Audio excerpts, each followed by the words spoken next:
Okay, today I'm just going to go over a quick demonstration of how to use the mobile workout tracking spreadsheet.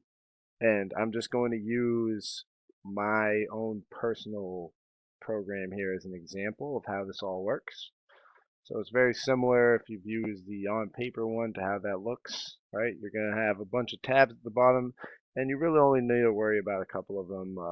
Mainly the one you're going to be tracking things on. So here you have the mode of things, straight sets, supersets, whatever else have you. And you want to pay attention to that. That's important to see just what mode of exercise. The muscle group that you'd be working would be here, and the ordering is alphanumerical all the way down from here. The exercises are going to be listed here all the way down. Tempo, which I don't often use, but sometimes is there. And rest period recommendations will be here. Number of total sets. The weight, there's 2 rows for weight for any changes in weight that would happen within multiple sets of one exercise. As you can see on my close stance squats, on the 3rd set, I dropped 10 pounds, and those will just be listed here anytime that they happen. Intensity is going to be listed here. That's an 8 at the RPE, which means that there's 3 to 4 reps in the tank, and the rep ranges are listed here. This column right here will not do anything when you access this from a mobile app. This is the total volume column.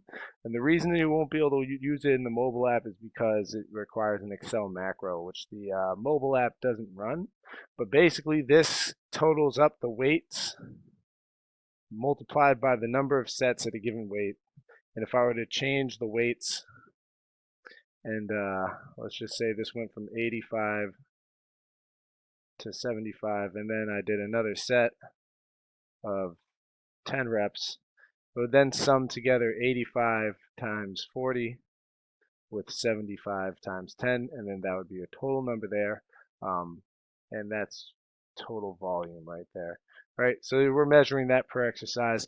This will, when the key is that you're going to just put in your sets from the mobile app, and there will be a time to access the spreadsheet from your desktop. It's recommended that you have Excel 2007 or later so that the pivot table which gets created from this can use the slicers which it has. So we have your total volume there, and basically what you're going to do, this is all going to be laid out for you, right? And what you do is anytime you're coming into the spreadsheet, and you can do this from mobile, you click. If I'm going into the gym and I'm doing my chin-up workout, I'm looking, I got 4 sets, 8 to 12 reps, 25 total reps is listed here just as a note. I think 4 sets was the estimated amount that that would take. I do a set, let's just say my weight, I'm going to put down my body weight for the weight for chin-ups so that volume can get calculated. So I just put down 210 pounds.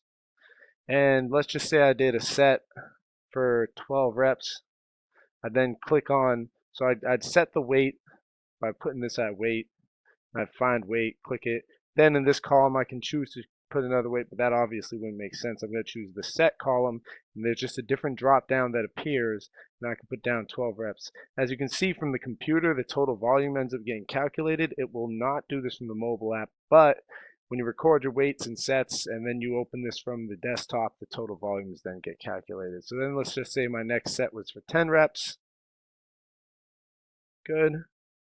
My total volume gets calculated. Next set, 8 reps. And let's just say the final set was for 6 reps. Then you see that there. My barbell bent over rows would be next. So I have 6 sets. And as you can see, on the 3rd set, I'm decreasing 10 pounds. So I'm just going to show you how that would look.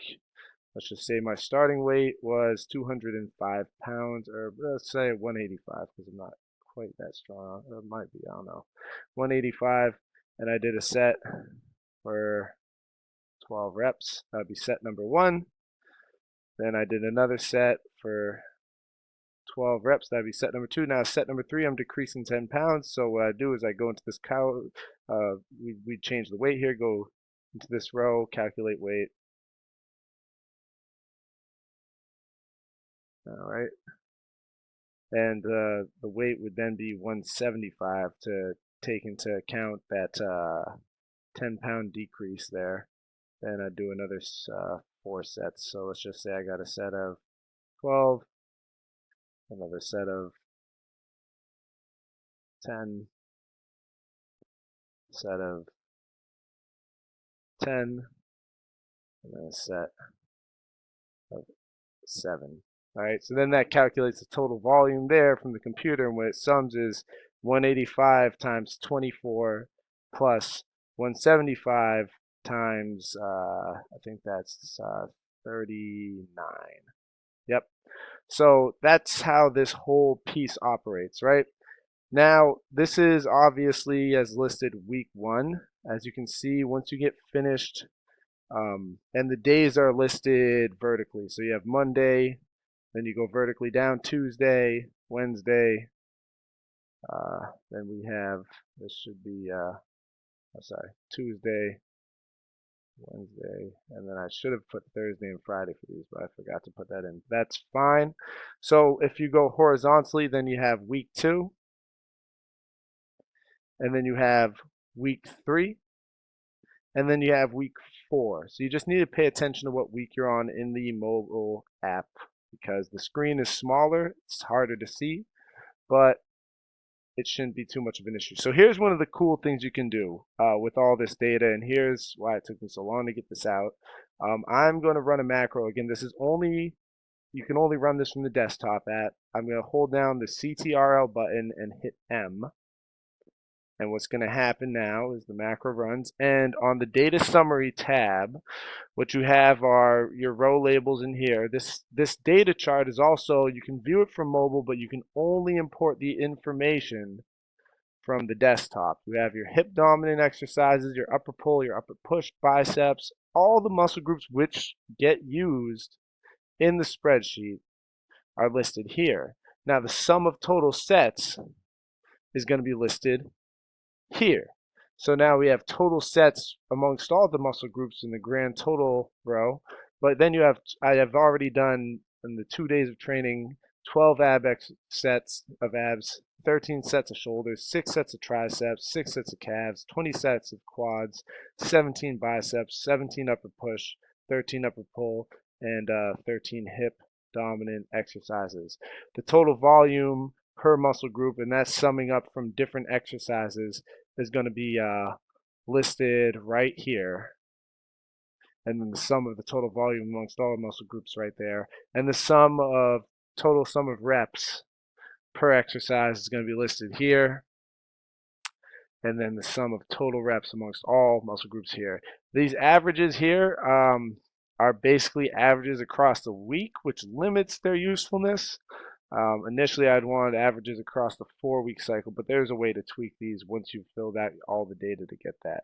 So the slicers are another thing that this comes with here, and I've only filled out 1 week of data, so I can only view 1 week of data. But basically what I can do is just click on hip dominant, and this will only show me the grand total of things for hip dominant. I can click on quad dominant, and then it would do the same. If I hold down shift and then click on hip dominant, well, now I'm going to be able to see the data for just hip dominant and just quad dominant. If I hold CTRL and hit quad dominant, then it takes that away. So that's going to be very useful when it comes to looking individually at smaller portions. If I hit this, then it takes out the slicer. I can also look at volume per exercise. So if I just want to see the barbell close grip bench press and my total sets and total volume on that exercise, I could just look at that from this slicer down here, and I could just click on this guy here and just pull out of that slicer, right? So the data summary is going to be right here, and then a bar chart that accompanies it that's going to look at all these things is going to be right here in the bar chart tab. And again, these are viewable from mobile, but you can only you can only run the macro to get the data here from desktop. So the red chart is going to be the sum of total volume. Sum of sets is going to be the blue bars. Green is going to be the sum of total reps.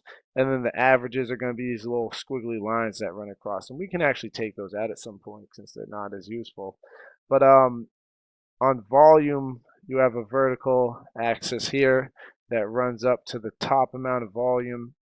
But then concurrently, you also have this vertical axis for sets and reps. And the reason being that at 25,000 on the vertical axis, well, the sum of sets would probably not even be visible as a bar chart. So there's a 2 vertical axes that are measuring different numbers there. The horizontal axis is just looking at the muscle groups. All right, and that's basically how this is running. This is why this is such a great way to track your data, because ultimately we can now look at things once the cycle's finished and comparing qualitative measures of how strong you felt or how fatigued you felt at the end of your overload cycle.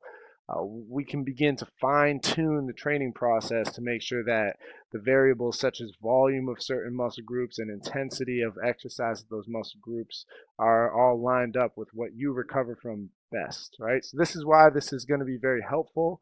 And that's about it. That's it. You just go through, fill out all the data per week from the mobile, fill it out for each week, and then at the end of each week, or at the end of your 4 or 5 weeks, or however you want to do it, you just hold down CTRL, hit the M button, and it'll automatically, and that's from the desktop, it'll automatically run this and pull all this data into this nice little chart to give you a visual.